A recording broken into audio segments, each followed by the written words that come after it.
The film kicks off by showcasing a lovely residential area where the seemingly perfect American family, the Champagne, resides.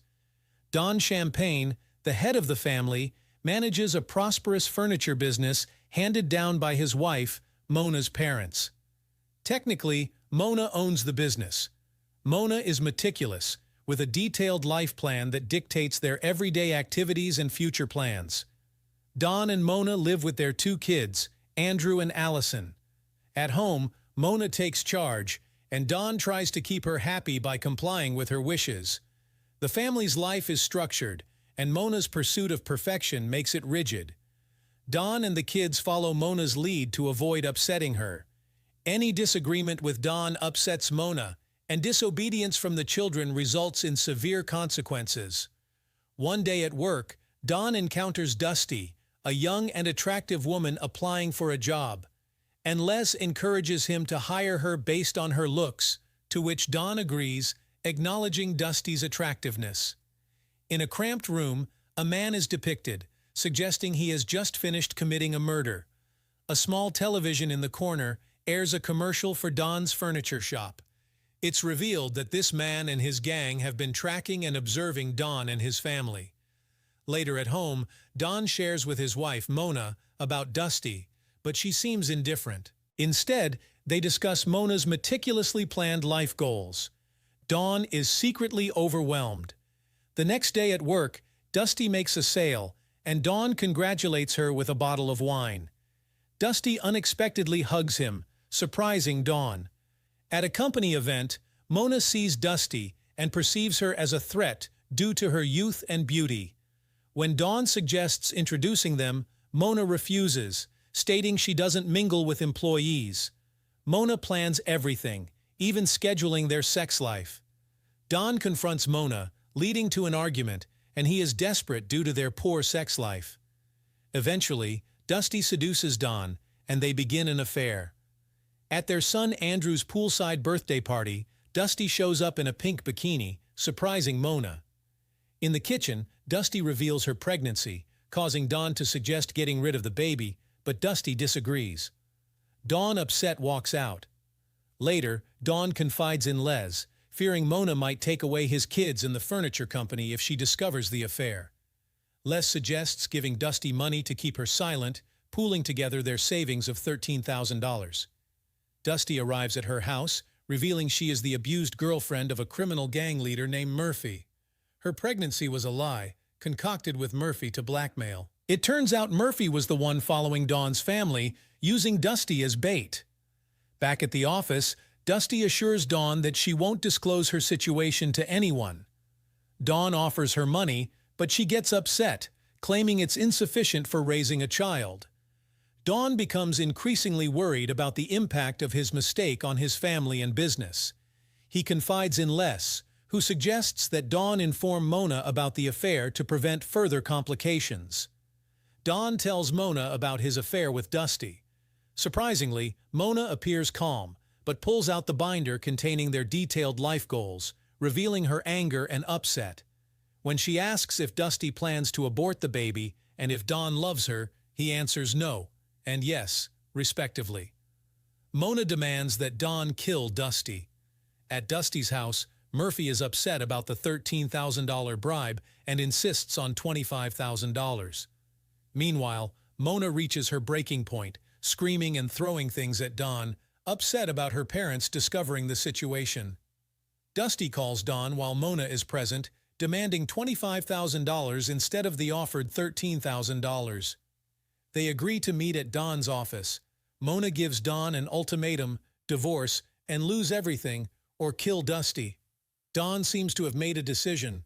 The next day, Don and Mona prepare to poison Dusty, putting various pills in a plastic cup to ensure her demise. Later that night, Dusty arrives at the office, and Don convinces her to drink the poisoned beverage. Realizing she's been drugged, Dusty becomes dizzy and hysterical, while Down continuously apologizes. Down and Mona then transport the unconscious Dusty home. Upon waking up, Dusty upsets Down, who thought she was dead. Mona instructs Down to fetch a hammer, and she fatally strikes Dusty with it. Following that, They place Dusty's body on a table, and Mona uses a chainsaw to dismember it. Unable to bear the sight, Dawn rushes to the bathroom to vomit. Recovering, he finds Mona covered in blood, revealing that Dusty wasn't pregnant. They proceed to bury Dusty's remains in the garden. The next day, a police officer informs Dawn at his office that Les, his business partner, was attacked by gangsters. The officer reveals that Dusty was reported missing and her car was set on fire. Panicking, Dawn calls Mona, expressing regret about burning the car. At home, Dawn discovers his son Andrew talking to a stranger who turns out to be Murphy, Dusty's criminal boyfriend.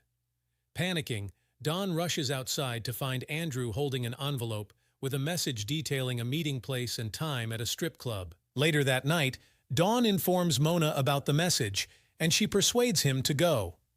At the strip club, Dawn encounters Murphy and his group. They inquire if he brought police and coerce him into taking drugs, making him agitated while questioning him about Dusty.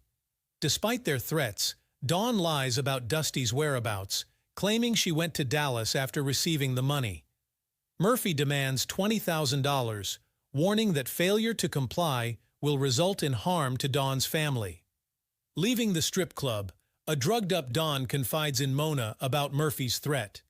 They drive home to retrieve Dusty's corpse from their backyard and head to Murphy's residence.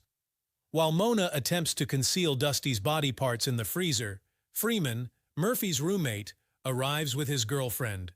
Mistaking Mona for a stripper, Freeman orders her to leave. In response, Mona stabs Freeman multiple times with a knife.